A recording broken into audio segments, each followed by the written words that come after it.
Bonjour à tous, chers frères et sœurs, soyez le bienvenu à la prière du matin. C'est avec une grande joie que nous commençons notre journée et nous supplions l'intercession de la Vierge Marie et de Saint Jean-Baptiste. Aujourd'hui, nous célébrons la solennité de Jean-Baptiste, de la nativité de Jean-Baptiste, donc cette grande personne dans l'Évangile, dans les Évangiles, dans le Nouveau Testament, qui vient annoncer le Christ, qui vient préparer le chemin du Seigneur. Au nom du Père, du Fils et du Saint-Esprit. Amen. Je vous salue Marie, pleine de grâce, le Seigneur est avec vous. Vous êtes bénie entre toutes les femmes, et Jésus, le fruit de vos entrailles, est béni.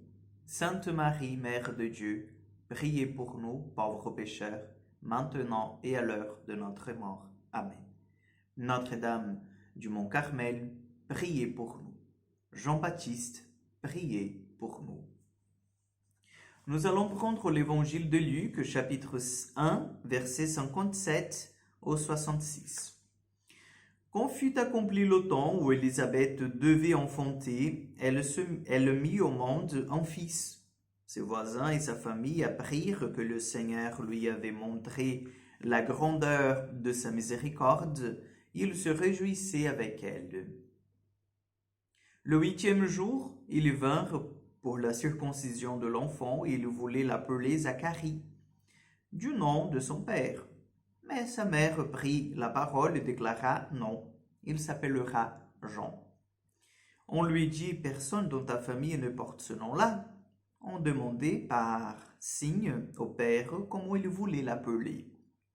Il se fit donner une tablette sur laquelle il écrivit Jean est son nom. Et tout le monde fut étonné.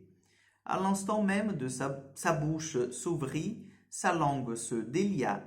Il parlait et il bénissait Dieu. La crainte saisit alors tous les gens du voisinage et dans toute la région montagneuse de Judée, on racontait tous ces événements. Tous ceux qui les apprenaient les conservaient dans leur cœur et disaient que sera cet enfant, que sera donc cet enfant. En effet, la main du Seigneur était avec lui. L'enfant grandissait et son esprit se fortifiait. Il alla vivre au désert jusqu'au jour où il se fit connaître à Israël. Acclamons la parole de Dieu. Chers frères et sœurs, nous avons déjà cette conception miraculeuse parce que nous savons que Élisabeth, elle était considérée stérile, la maman de Jean-Baptiste. Et puis, ils étaient aussi avancés en âge, n'est-ce pas? Donc, Jean, il est né, fruit déjà d'un miracle. Et nous voyons que le deuxième miracle, c'est le choix du nom. Et vous savez que le nom, il porte en lui la mission. N'est-ce pas? Le nom, il porte en lui la définition de la personne en soi. Et Zacharie, en fait, était muet, parce que vous savez bien, donc l'évangile nous raconte pourquoi est-ce que Zacharie est muet. Je ne vais pas vous dire, vous prenez l'évangile et vous allez le voir si vous ne vous rappelez pas.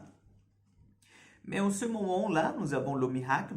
Le premier miracle de la naissance de Jean-Baptiste, c'est que sa maman lui dit non, non, non, elle ne s'appellera pas Zacharie comme son papa, il s'appellera Jean. Donc, il y a toute une tradition qui est brisée là.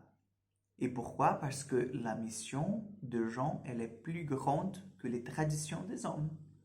Et puis Zacharie, il est consulté, il dit, comment, voilà, les gens viennent lui dire, comment tu penses, comment tu veux que ton enfant soit appelé? Et lui, il écrit, parce qu'il ne peut pas parler, bien sûr, Jean sera son nom. Donc, Élisabeth et Zacharie, ils étaient d'accord avec le prénom. Ils étaient étonnés de cette grandeur, n'est-ce pas? Et puis le deuxième miracle, la langue de Zacharie, en fait, se délie. Il commence à parler, à reparler parce qu'il parlait déjà avant. Donc là, nous allons avoir le cantique de Zacharie, n'est-ce pas? Un cantique qui vient bénir le nom du Seigneur. Mais c'est intéressant de voir aussi que cette naissance de Jean-Baptiste, elle ouvre un nouveau temps. Et pourquoi? Parce que Jean-Baptiste, il est considéré en fait le précurseur, c'est-à-dire celui qui vient avant Jésus pour préparer déjà la venue du royaume de Dieu qui vient par Jésus lui-même, annoncé et concrétisé par Jésus lui-même. Donc, Jean-Baptiste, il est la charnière entre l'Ancien Testament et le Nouveau Testament. Vous voyez, il a l'accomplissement de la parole des prophètes et de la loi, le don de la loi, et en même temps, il annonce déjà, il voit déjà cet accomplissement par la figure du Christ. Donc, c'est pour ça, chers frères et sœurs, qu'aujourd'hui, nous fêtons ce grand saint, Saint Jean-Baptiste, et Jésus lui-même a dit que d'un homme né d'une femme, il n'y a pas en fait un plus grand que Jean-Baptiste. Donc demandons-lui son intercession, demandons qu'il puisse aussi voir en fait nos besoins spirituels et qu'il intercède pour chacun de nous. Amen. Le Seigneur soit avec vous, que Dieu Tout-Puissant vous bénisse et vous garde, le Père, le Fils et le Saint-Esprit. Amen. Je vous souhaite une excellente journée, que Dieu vous accompagne et à demain pour encore une prière du matin.